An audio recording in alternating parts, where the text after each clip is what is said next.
para entrar en materia, quiero decirles que el interrogante fundamental que anima esta investigación que les voy a exponer en el día de hoy podría verse como una continuación de la exposición que tuvimos anteriormente. Así como Alberto Castrillón se pregunta, ¿existe una geografía de las plantas? El interrogante inspirador nuestro es, ¿existe una geografía de la ciencia? Una geografía de los científicos, una geografía de las prácticas y de las formas de organizarse de los grupos de investigación, y eso fue lo que inspiró esta investigación. Es un trabajo comparativo, analizamos, entrevistamos a científicos de 6 países de América Latina, los escogimos de una forma muy particular que les voy a exponer a continuación, y de otra parte, pues quiero también reconocer un elemento que nos ayudó mucho a reflexionar acerca de este tema, y es el trabajo que hicieron Hernán Jaramillo y Hernando Gómez, una reflexión sobre las organizaciones de la ciencia en América Latina, un libro que se llama 37 modos de hacer ciencia en América Latina, en donde estudian las organizaciones de la ciencia.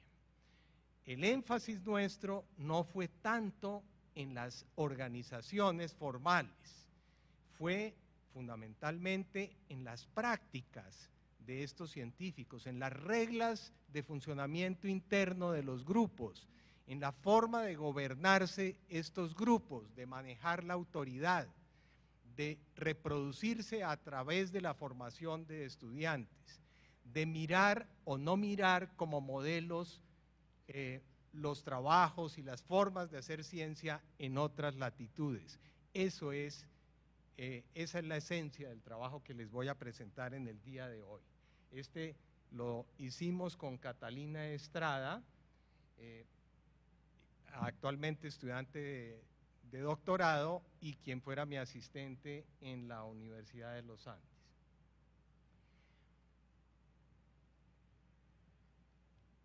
¿Cuál es el objeto de nuestra investigación? Como les decía, no es tanto los aspectos de la organización, de las organizaciones, más bien de la ciencia, sino del funcionamiento de los grupos y de la dinámica interna de estos grupos. Entonces, concentramos nuestro interés en sus prácticas, en sus conexiones científicas, en el gobierno interno de estos grupos. El universo de nuestra investigación lo calculamos de la siguiente manera. Miramos las citaciones internacionales en ICI, y miramos 20 áreas que en ese momento existían para las ciencias básicas y naturales en ICI, y dijimos, vamos a mirar solamente los 5 investigadores más citados de cada área en cada país. Eran 6 países, 5 investigadores y 20 áreas. Esto nos da un universo de 600.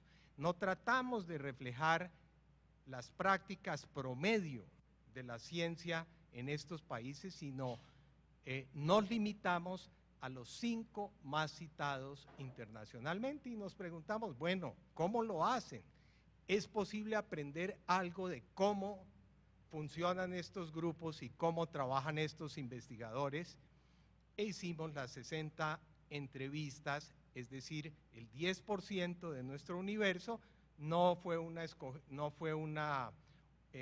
Intentamos hacer una muestra aleatoria, pero tuvimos muchos reemplazos que hacer por dificultades y por problemas para entrevistar a algunos de ellos. De todas maneras, estos 60 entrevistados están entre los 600 escogidos de la manera como les expliqué, en Argentina, Brasil, Chile, Colombia, México y Venezuela.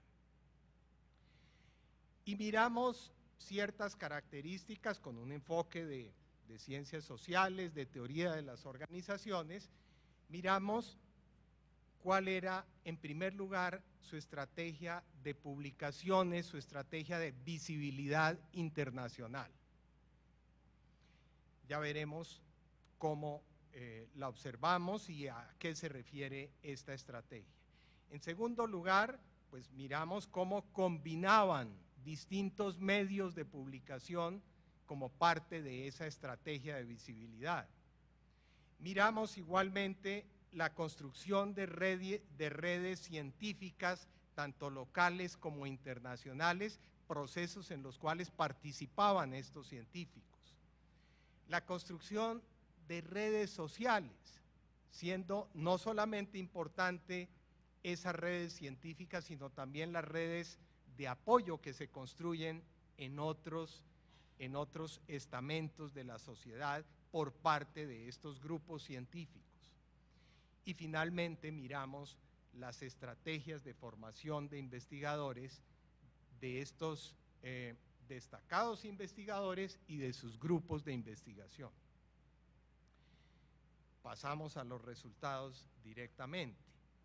En primer lugar, tomamos estos 60 grupos de investigación de los 6 países y tratamos de agruparlos y de encontrar una forma como de clasificarlos de acuerdo con algunas dimensiones de su estrategia de publicación y de visibilidad internacional. Y en estos 2 ejes, tenemos en el eje de las X la producción anual para el periodo 2001 a 2005, de acuerdo pues con las estadísticas ISI, son artículos ISI, y tenemos en el eje vertical, en el eje de las Y, las citaciones por artículo durante el periodo 2001-2005. Y aquí están pues todos los puntos. Esto simplemente, cada punto es uno de los grupos de los entrevistados y encontramos que había una tendencia significativamente diferenciable que nos permite clasificar los grupos en 3 categorías. En primer lugar, unos grupos orientados, unos grupos que llegan a ser los más citados en ISI de su área y de su país, llegan por la vía de producir muchos artículos y cada uno de estos artículos recibe un promedio relativamente pequeño de citaciones. Por otra parte, y en el otro extremo, esos son los que están agrupados alrededor de la primera recta que hemos trazado, la más baja de las 3 rectas. Por otro lado, tenemos unos grupos que producen relativamente pocos artículos, relativamente a los otros. De todas maneras producen muchos, ya veremos las cifras. Pero esos pocos artículos que producen reciben cada uno de ellos muchísimas citaciones. Esto pues no pasa de ser una observación estadística y una observación sobre la naturaleza de estos grupos y la orientación de estos grupos en este plano, solo que nos dimos cuenta que esta caracterización de los grupos, hay obviamente un tercer grupo que está en la mitad y que son grupos que producen un número intermedio, digamos, de artículos y reciben un número promedio de citaciones también que es intermedio.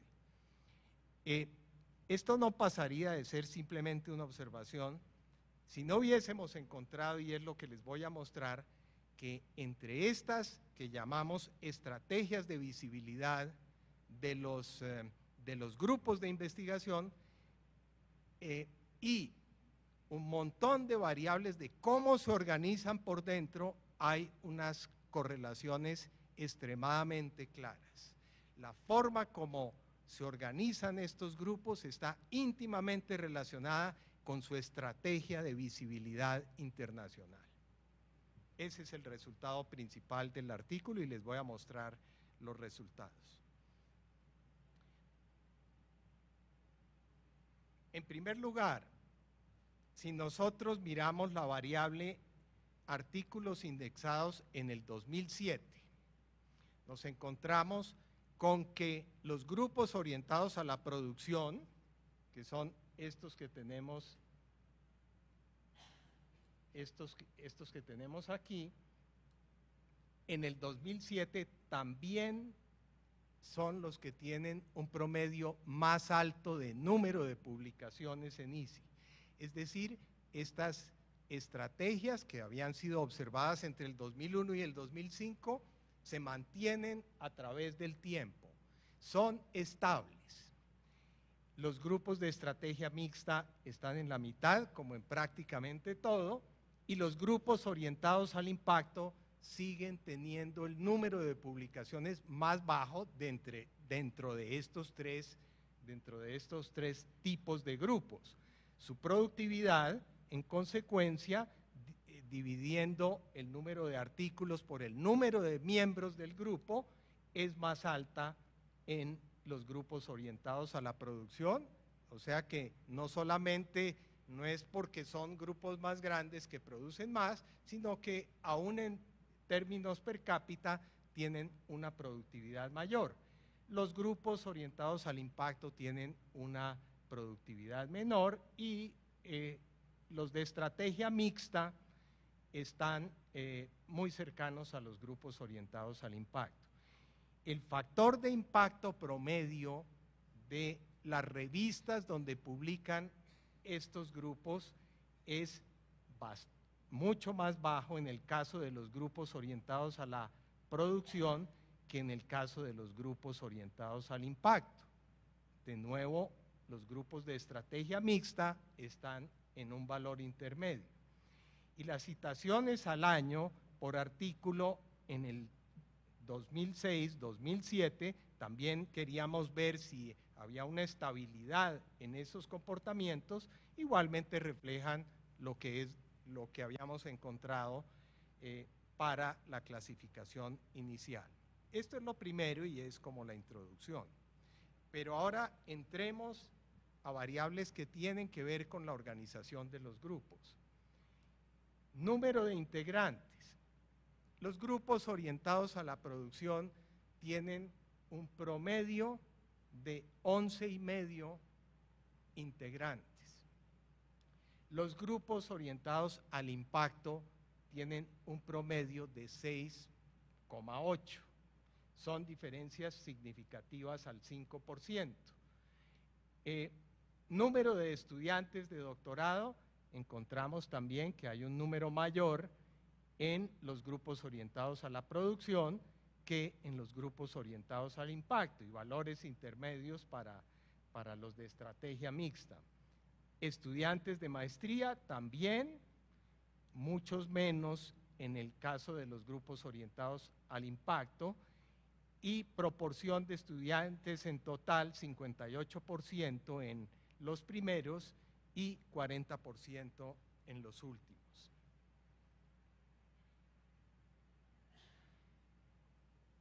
Paso esa lámina porque ya volveremos sobre ella. Observando las redes sociales que construyen, si miramos trabajos producidos con coautores nacionales, no hay diferencias notables entre los grupos. Siempre hay un promedio de 4 y decimales en todos ellos. En coautores internacionales no hay tampoco diferencias. Sin embargo, en temas hay diferencias marcadas.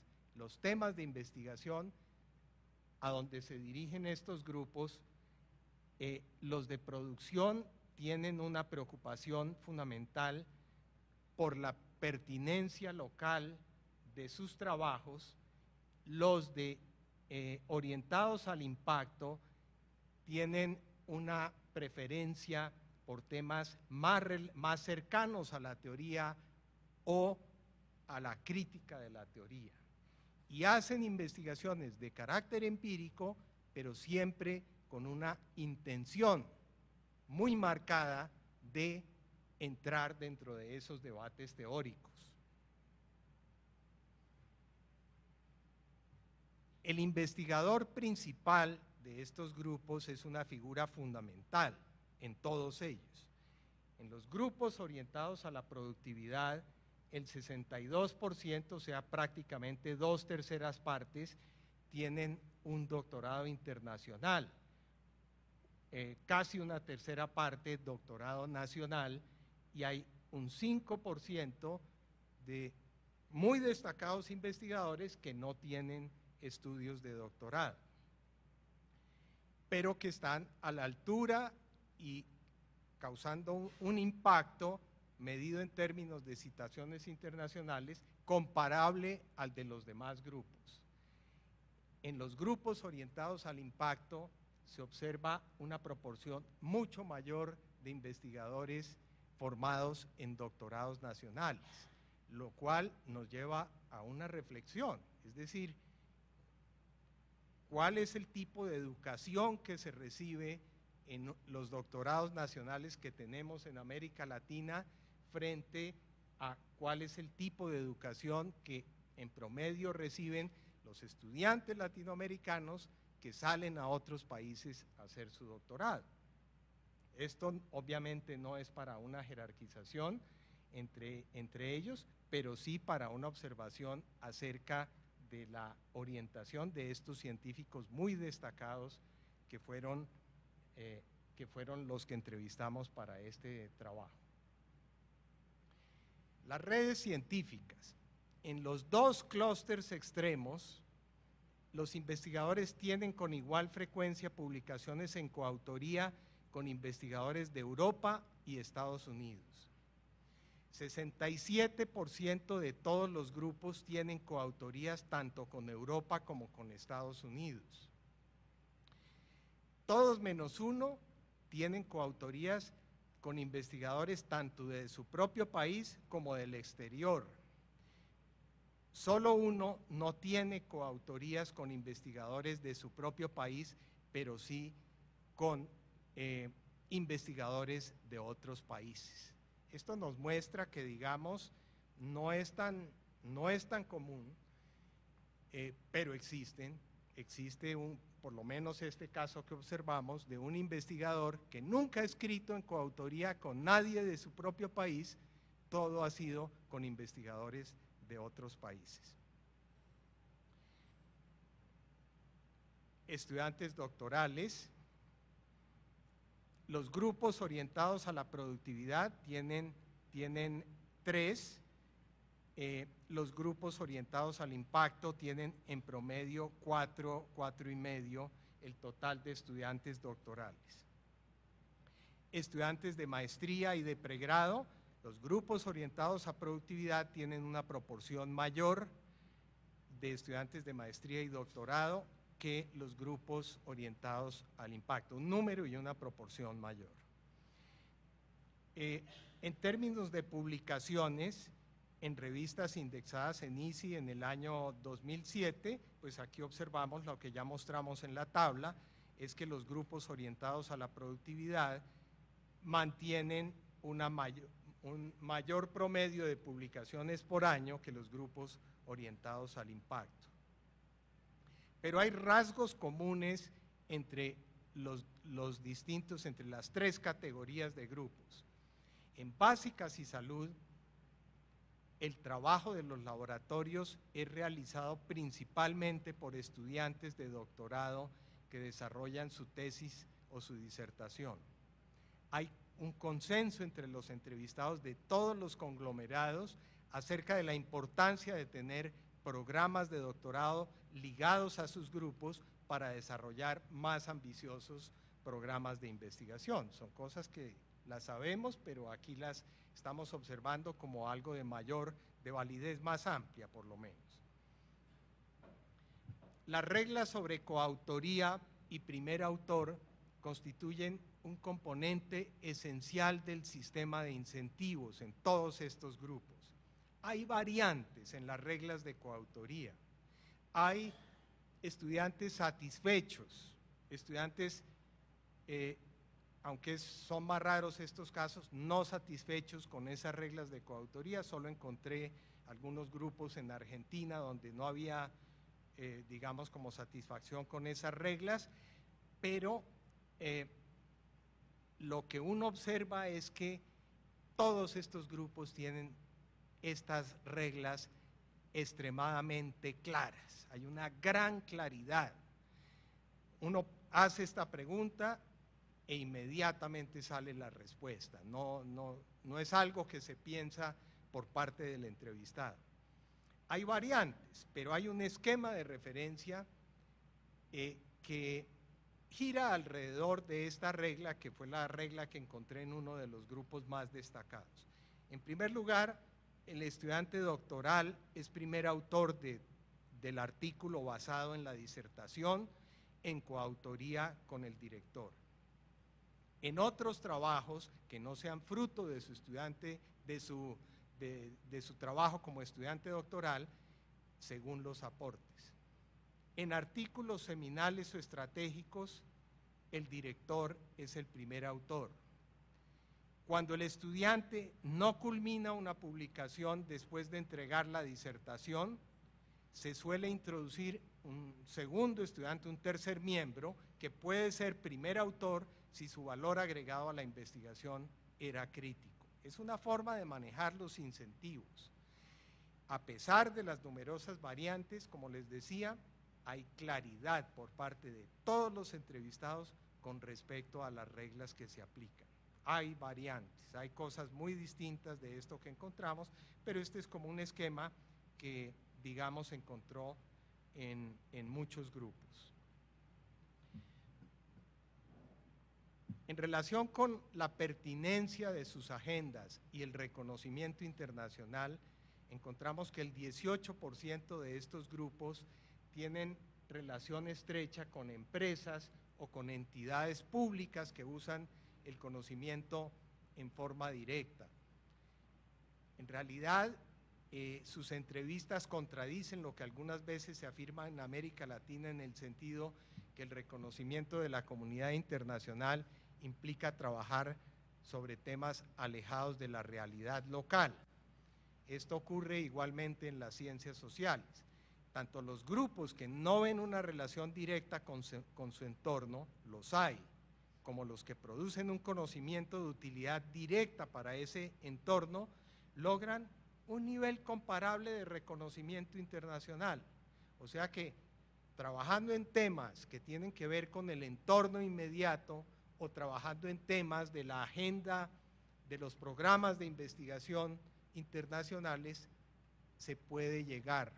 No hay una vía exclusiva o una vía mejor que la otra. Son frecuentes los casos de científicos de los grupos de ciencias naturales que reciben financiación de una empresa privada o que trabajan en un instituto del gobierno con función y misión definida. Un caso que recuerdo, un investigador que le toca prácticamente espantar o escondérsele a las agencias, a las empresas transnacionales que quieren financiarle sus investigaciones en nutrición, pero él ya tiene suficiente de eso, ¿no? Él no necesita esa financiación, tiene unos contratos ahí, dice yo, seguramente me ofrecen cosas mejores, pero yo estoy bien como estoy. Y contaba igualmente, me decía, es muy curioso, yo siempre, toda mi vida he escrito sobre este mismo tema y solamente ahora, después de 25 años de escribir sobre el tema, comenzaron a citarme. Un ejemplo pues de lo que puede ser la persistencia en un tema y en una orientación de la investigación, independientemente de si lo citan a uno o no lo citan a uno. Esa es la lección que se puede extraer de esta entrevista. Destaco también el caso de una investigadora jefe de un grupo de altísima productividad, con el mayor número de citaciones ISI de su área en su país, que nos respondió que ella no fija su propia agenda de investigación, que esta se la fija el Ministerio de Salud de Brasil en este caso. Ella toma los problemas de salud pública prácticamente coyunturales que tiene el Brasil, hace sus investigaciones a partir de eso y ha resultado ser, pues, por lo menos para el periodo de observación, la más citada en el campo en el cual trabaja. A partir de esa agenda fijada externamente, la solución de problemas prácticos le inspira temáticas de los artículos científicos que desarrolla con estudiantes de doctorado y maestría de la Universidad de Sao Paulo vecina y que son profusamente citados en la comunidad internacional. Miramos igualmente no solamente cómo trabajan, cuáles son sus prácticas, sino algunas de sus percepciones. Y una de estas percepciones tiene que ver con esto de la geografía de la ciencia. ¿Qué significa ser investigador en un país en desarrollo? En primer lugar, nos preguntamos.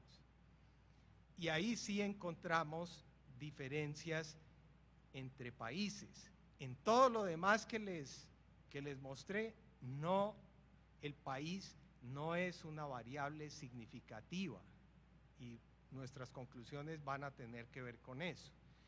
Pero en opiniones sí, investigadores de Argentina, Chile y México responden con mayor frecuencia reconociendo que hay diferencias entre hacer ciencia en un país en desarrollo y hacer ciencia en un país altamente desarrollado. Los investigadores de Colombia y de Brasil no resaltan tanto estas diferencias. Entre aquellos que consideran que sí las hay, los obstáculos que con mayor frecuencia mencionan son la escasa confianza de los pares en datos y resultados obtenidos en un país en desarrollo. Caso, por ejemplo, de uno, quizá tal vez el investigador más productivo de Venezuela, que contaba cómo por razones absolutamente coincidenciales se enteró que la razón fundamental de uno de los pares que evaluó uno de sus artículos para no publicar ese artículo, esto era en temas de petroquímica, era que los datos provenían de un país en desarrollo. En segundo lugar, la dificultad para escribir en inglés. Y en tercer lugar, la dificultad para acceder a redes internacionales. Sin embargo, lo que otros investigadores señalan es que todos estos obstáculos se pueden superar. Conclusiones. Observamos que no hay diferencias entre países, que las diferencias entre las distintas áreas de la ciencia son relativamente menores, que hay algunas, pero en los asuntos fundamentales no hay diferencias muy grandes. Y lo que observamos entonces es que los modelos organizativos de la ciencia se reproducen de manera isomórfica, casi fractal, diría uno, en los distintos países. En ciencias básicas, salud, agricultura especialmente, se observan patrones comunes a todas estas disciplinas. Las diferencias en las prácticas y organización de los grupos entre países no es significativa. En segundo lugar, y esta conclusión la saco combinando los resultados de este trabajo con otro donde entrevistamos a 92 editores de revistas científicas de América Latina, es que hay dos comunidades científicas en cada disciplina, en cada país. Una que funciona en términos de, digamos, las agendas internacionales de la ciencia y que publica en las revistas internacionales indexadas. Y esa era la que entrevistábamos para esta investigación. Pero cuando hablábamos con los editores de las revistas, en buena parte, muchos de ellos también autores, no necesariamente de la misma revista, pero que conocían esa comunidad, la percepción que tuvimos fue: este es como otro mundo, aquí estamos viendo un mundo muy distinto del mundo del cual hablamos con estos otros investigadores que están orientados a la publicación en revistas internacionales. Algunos de estos investigadores nos dieron luces sobre, algunos que están en ambas, pero que son la minoría, nos dieron luces sobre esta relación y sobre la importancia que tendría vincular estas dos comunidades, proceso que, investigando después, se dio en los Estados Unidos en la primera mitad del siglo XX. Esas son las dos comunidades. Una tercera conclusión es que un grupo mediano de unos 5 miembros de mediana productividad puede recibir tantas citaciones en total como un grupo grande de 11 miembros de alta productividad, según su estrategia de visibilidad, lo que explicamos al comienzo. Y esto muestra también la diversidad que pueden tener los grupos exitosos, es decir, la fórmula del éxito no es el grupo grande ni el grupo pequeño, eso tiene que ver con esas estrategias en forma muy directa. El reconocimiento internacional no depende del tamaño, sino de otras variables. Coexisten entonces 3 vías principales que encontramos, que observamos, para lograr reconocimiento científico internacional. Una de ellas, de mayor frecuencia en las ciencias básicas, desconoce que los elementos del entorno local jueguen un rol en la fijación de sus agendas de investigación. Es decir, para estas personas no puede existir en su campo, por lo menos, una agenda de investigación local, y son muy exitosos. Otra, predominante en salud e ingeniería, resalta el valor que tiene el entorno nacional o local en la fijación de las agendas de investigación. Es otra vía. Y una tercera, observada en salud, logra reconocimiento internacional, algunos pocos en realidad, al ilustrar con casos especiales las fallas de paradigmas dominantes o la validez de paradigmas científicos heterodoxos.